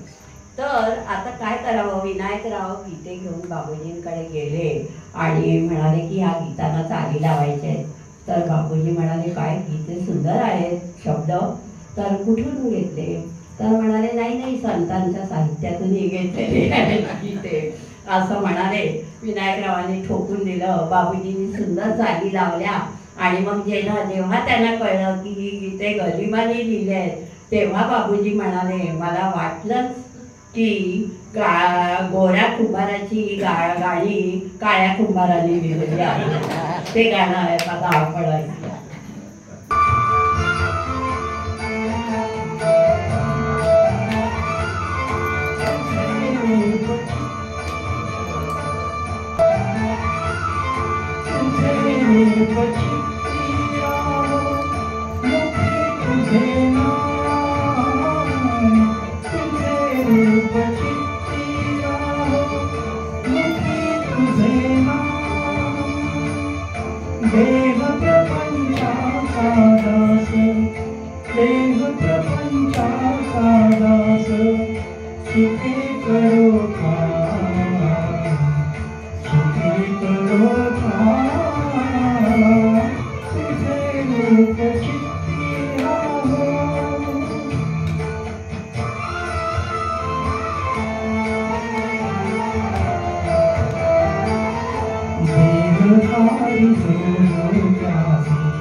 विठ्ठल रखुमाई या चित्रपटाची सुद्धा निर्मिती केली. हळूहळू प्रसिद्धी आणि पैसा बाबूजींना मिळू लागला. आणि मग त्याच वेळेला सारस्वत कुटुंबातली एक मुलगी उपजतच तिला संगीताची अतिशय जाण होती आणि गोड गळा होता. आणि परंतु घरची आर्थिक परिस्थिती अतिशय बिकट असल्यामुळे ती दिवसातले 12-12 तास गायके निव्वळ पैशा करता ती मुलगी गात होती. आणि मग निराळ्या प्रसंगानिमित्त आणि ती अव्वल दर्जाची त्यावेळेला पार्श्वगायिका होती. आणि तीच होती ललिता देऊळकर. आणि मग बाबूजींनी जीवाचा सखा या सिनेमातील एका गाण्याकरता तिला बोलावलं होतं. परंतु काही अडचणींमुळे ती त्यावेळेला जाऊ शकली नाही. आणि मग नंतर संत जनाबाई हा सिनेमा निघाला तेव्हा हौसाबाई वाडकरनी आग्रह केला की त्या ललिता देऊळकरांना बोलवून घ्या तुम्ही गाण्याकरता. तेव्हा बाबूजी काय म्हणाले की नको, मी तिला मुळीच बोलावणार नाही, ती मिजाजखोर बाई आहे. आणि मागच्या वेळेला मी तिला बोलावलं होतं परंतु ती आली नाही, आता काय मी तिला बोलावणार नाही. तरी पण हौसा वाडकरनी खूप आग्रह केला, नाही नाही तिचा आवाज ह्या गाण्याला खूप सूट आहे, तुम्ही तिला बोलवून घ्या. आणि मग सुधीर फडके यांच्या भावानी मग नानांनी ललिताचं सुधीर बरोबर लग्नाविषयी विचारलं. तर ललिता म्हणाल्या, ते रागीत, मी रागीत आहे, आमचं काही जमायचं नाही. अशा तऱ्हेने पण शेवटी हो नाही करता करता ललिता देऊळकर ललिता फडके झाली. परंतु ललिता देऊळकरांनी एक अट घातली की मी लग्नानंतर गाणार नाही, कारण पैशाकरता मी इतकी गायले की आता मी फक्त संसार करणार, नाही गाणार लग्नानंतर. आणि ह्या अटीवर सुधीर फडक्यांबरोबर ललिता फडकेचं लग्न. खरं म्हणजे ललिता फडकेचा आवाज एवढा होता की नंतर लता मंगेशकरनी सुद्धा तिचं खूप कौतुक केलं. सुहासिनीमध्ये नंतर एक गाणं तिने सहज गायलं, 1-2 फार गाणी गायली नाहीत नंतर तिने लग्नानंतर. तर अशा तऱ्हेने ह्या दोघांचं मग जमलं. मोहम्मद रफीनी मंगळाष्टकं म्हटली, लग्न लागलं.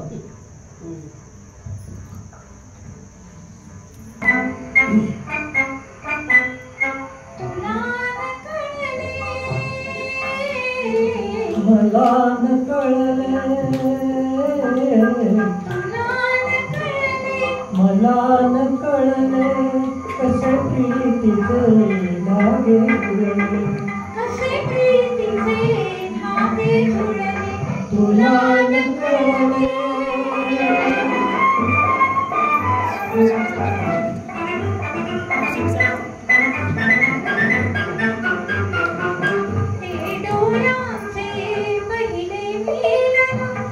पहिले स्निग्ध संवेदना, शब्दाहून ते गोड मुकेपण, शब्दाहून ते गोड मुकेपण, कसे कळीचे फूल उमलले, तुला न कळले,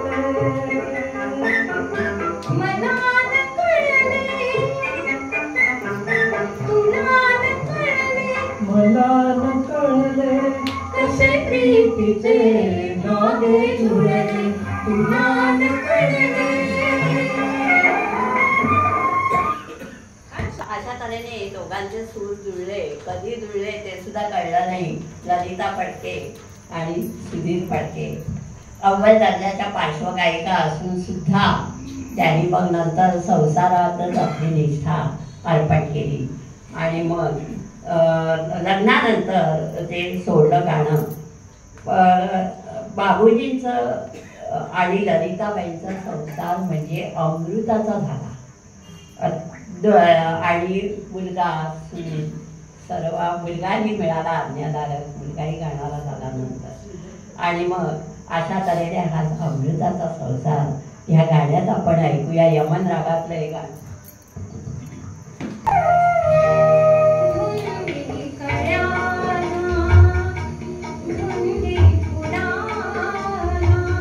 शब्दरूपा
अमृताचा तुझा स्पर्श की हात चांदण्याचा तुझा स्पर्श की थेंब अमृताचा तुझा स्पर्श की हात चांदण्याचा उगा लाजण्याचा किती हा गहाणा शब्दरूपाने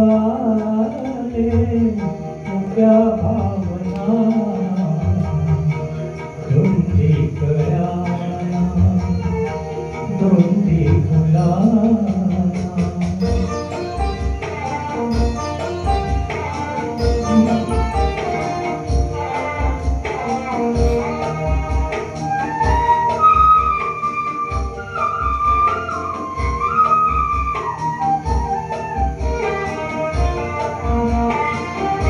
चिरंजीव होई कथा मिलनाची तुझ्या वाढते तृप्तया योजनाची चिरंजीव होई कथा मिलनाची तुझ्या वाढते तृप्तया योजनाची युगांचे मिळाले कृपया क्षणाना शब्दरूपाने मुक्या भावनाना धुंदी कळ्याना धुंदी फुलाना. पार्श्वगायिका असलेल्या ललिताबाईंचं छोटस एक गाणं आपण ऐकूया आणि पुढे जाऊ. मोठं मोठं डोळे तुझं पोळ्याचं झाड माझ्या डोळ्याची मासल्या गावायची नाही र खावायची नाही र. मोठं मोठं डोळे तुझं पोळ्याचं झाड माझ्या डोळ्याची मासल्या गावायची नाही र गावायची नाही र गावायची नाही र गावायची नाही माझ्या डोळ्याची मासल्या गावायची नाही र गावायची नाही र. नको डाऊस धाक मला डोळ तुझं झाक नको डाऊस धाक मला डोळ तुझं झाक आलं गेला म्हणते मी भुलायची नाही र भुलायची नाही र भुलायची नाही र आलं गेला म्हणते मी भुलायची नाही र भुलायची नाही र. नंतर मग आशाताईंची भेट कशी झाली बाबूजींबरोबर. तर रेकॉर्डिंग स्टुडिओमध्ये एक माणूस, ही काय हार्मोनियम आहे HMVचा एवढा मोठा रेकॉर्डिंग स्टुडिओ म्हणून त्यांनी HMVचा ते हार्मोनियम खाली आपटलं. आशाबाई म्हणाले काय हा माणूस एवढा रागी. आणि मग आशाताईंना भीतीच वाटली. हा चिडखोर रागीत माणूस होता सुधीर फडके. आणि मग कळलं आणि मग फडके यांच्याबरोबर त्यांचं अगदी निखळ नातं जमलं आणि ह्या जोडीने अगदी अजरामर गाणी दिली. त्यातलं एक गाणं ऐकूया.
चंद्राठरा तुम्ही तू हसला सकाळी वाहून काल किरण ऐकले सारे जे ऐकले तुला सांगू नको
बाबूजींची मोजकीच गाणी गायली, पण त्यातलं एक नितांत सुंदर गाणं आता गात आहेत नंदा लोंढे. त्यांचं खूप कौतुक करू इच्छिते, कारण त्यांनी हा अतिशय सुंदर कार्यक्रम आपल्याला दिलाय आणि मुख्य म्हणजे त्याची मेहनत, जिद्द आणि अभ्यास. आणि पुन्हा काका तुमचंही कौतुक, पुन्हा इथे सगळ्यांनी गायलेल्या गायकांचं पण कौतुक, कारण आम्ही काही गायिका नाही आहे, त्याच्यामुळे खूप सुंदर म्हटला कार्यक्रम खूप सुंदर होतोय. मी आपलं छोटंसं योगदान देते.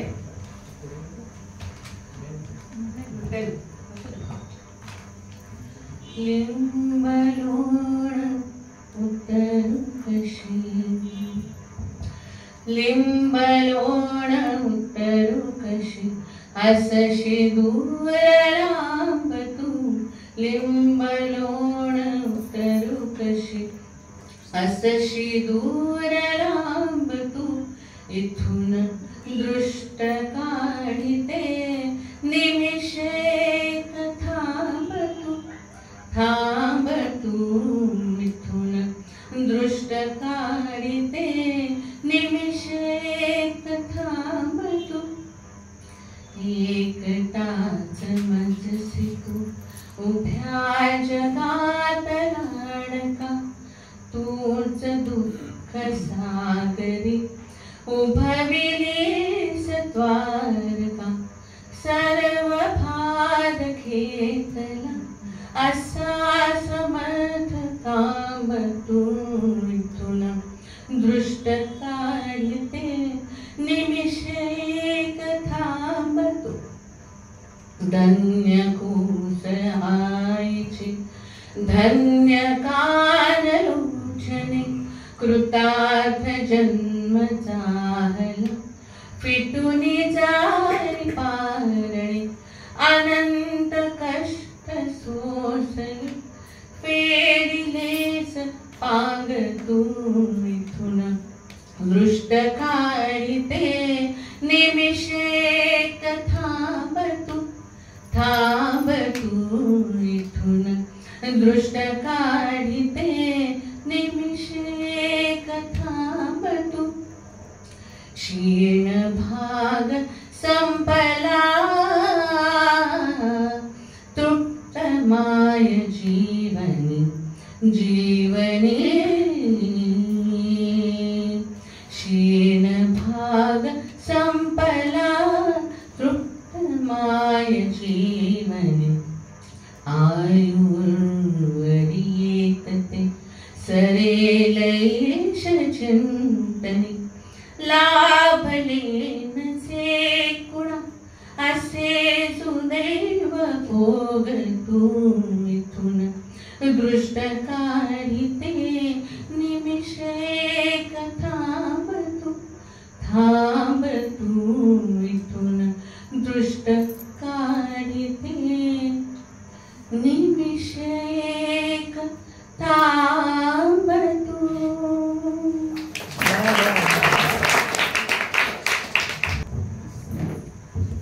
स्वतः उत्तमोत्तम चाली दिल्यानंतर सुधीर फडकेने इतर संगीत दिग्दर्शकांकडे सुद्धा अगदी त्यांचा मान ठेवून ते सांगतील तसं मेहनत घेऊन ते गायले. हे विशेष संगीताच्या क्षेत्रात मानापमानपेक्षाही भावबंधन श्रेष्ठ असतं हे त्यांनी शेवटपर्यंत मानलं. आकाशवाणीवरील सुगम संगीताने हे जे संगीत आहे ना ते सामान्य लोकांच्या अगदी घराघरापर्यंत गेला. अगदी चुलीपर्यंत रोट्यापर्यंत बायका गुणगुणू लागल्या. आणि मग मंगेश पडगावकर यांनी काव्य द्यावं आणि यशवंत देव यांनी चाल लावावी आणि त्या शब्दातील भाव अगदी मूर्तिमंत लोकांसमोर उभे करावे सुधीर फडकेंनी.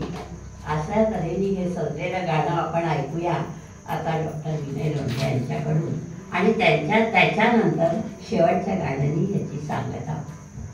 मी हे गाणं करावकेशिवाय म्हणणार आहे. तसे पण बरेच वर्षापूर्वी जेव्हा आपण सूर जुळवले गाणी म्हटली एकमेकांसाठी तेव्हा करावके नव्हता तरी आपली सूर तर जुळलीच ना. इथेही मी तोच प्रयत्न करणार आहे आणि गाण्याला आता सुरुवात करतो. तिन्ही लोक आनंदाने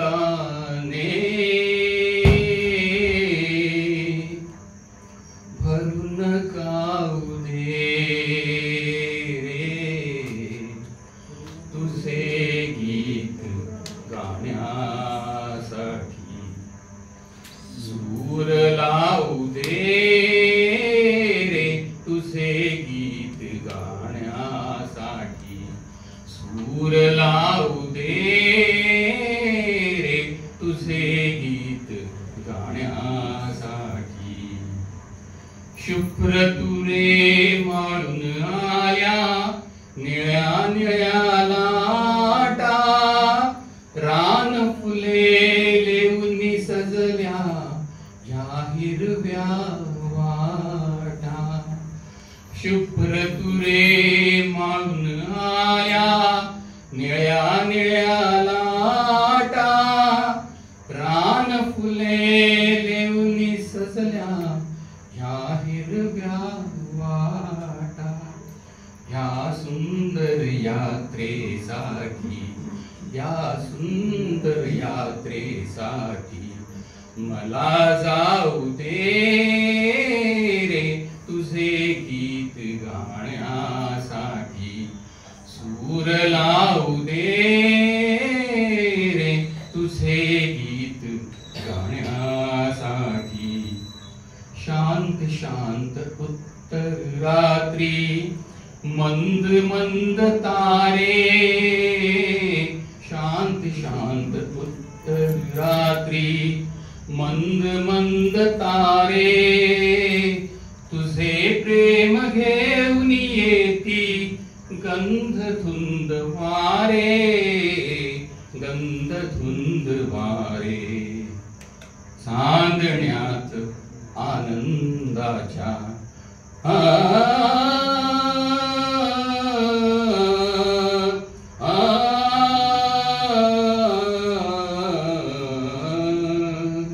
चांदण्यात आनंदाच्या मला नाहू दे रे तुझे गीत गाण्यासाठी सूर लावू दे रे तुझे गीत गाण्यासाठी एक एक नक्षत्राचा दिवा लागताना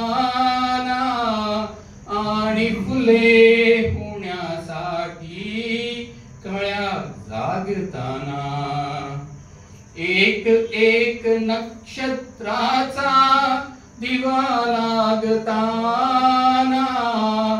आणि फुले होण्यासाठी कळ्या जागताना पौर्णिमा स्वरांची माझ्या पौर्णिमा स्वरांची माझ्या तुला वाहू दे रे तुझे गीत गाण्यासाठी सूर लावू दे रे तुझे गीत गाण्यासाठी सूर लावू दे रे तुझे गीत गाण्यासाठी.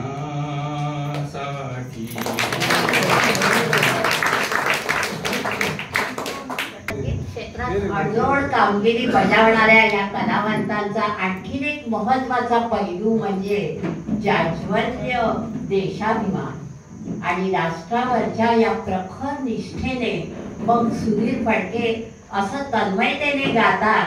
ऐकूया. बलसागर भारत हो बलसागर भारत हो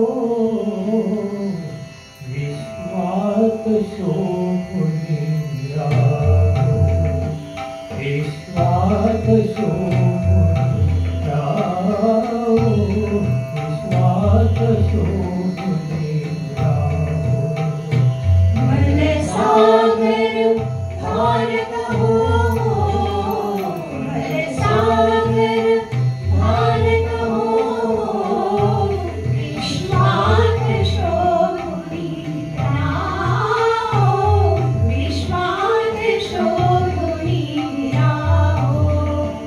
एक कंकण करी बांधिले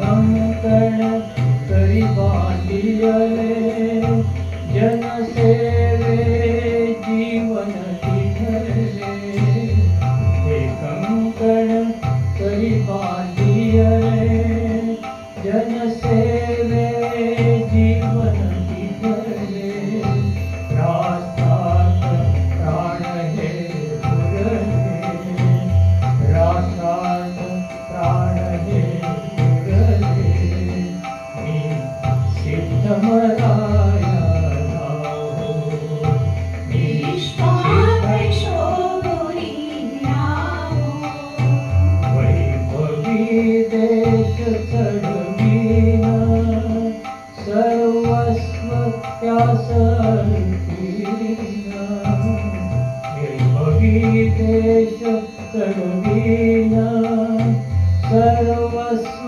त्यास अर्पीन तिमिरभोर संहारीन तिमिरभोर संहारीन या बंधु सहाया राहो या बंधु सहाया राहो विश्वात शोभुनी राहो हातात हात घालून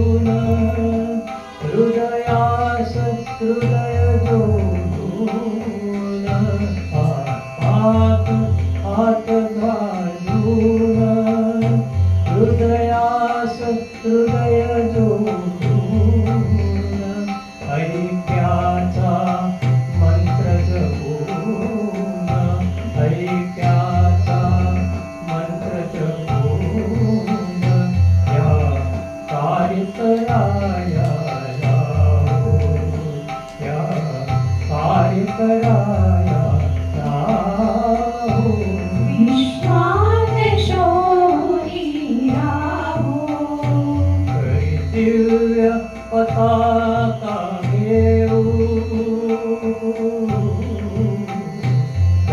दिव्य पताका घेऊ प्रिय भारत गीते गाऊ दिव्य पताका घेऊ प्रिय भारत गीते गाऊ विश्वास पराक्रम दाऊ विश्वास पराक्रम दाऊ माय निज पदा लाऊ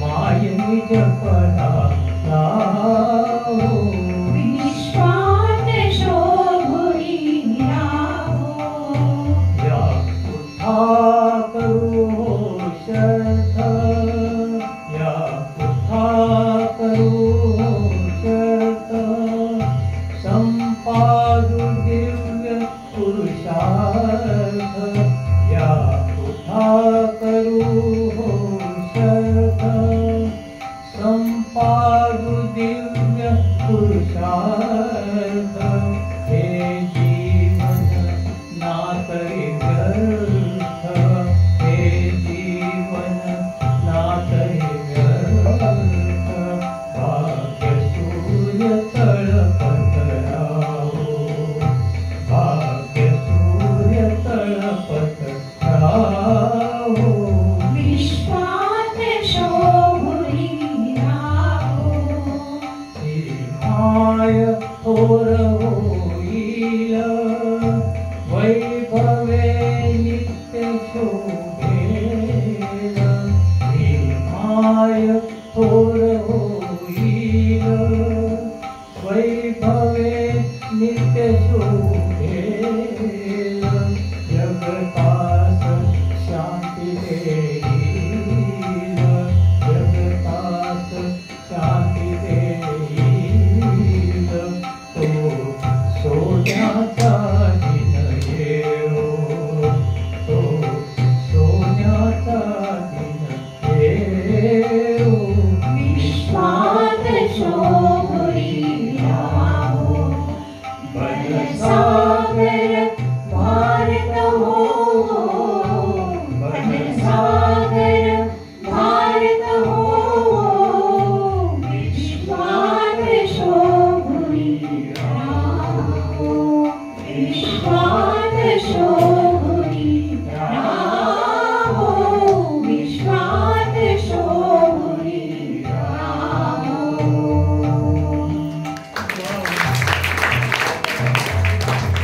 बरोबर 5:15ला कार्यक्रम म्हणजे 5लाच चालू करायचा प्रयत्न राहील पण 5:15ला कार्यक्रम म्हणजे चालू ही गाणी थोडी कमी करायला लागली त्यामुळे उद्या आपण वेळेवर जमूया म्हणजे आपल्याला सगळी गाणी नीटपणे ऐकता येतील त्यांचं बरं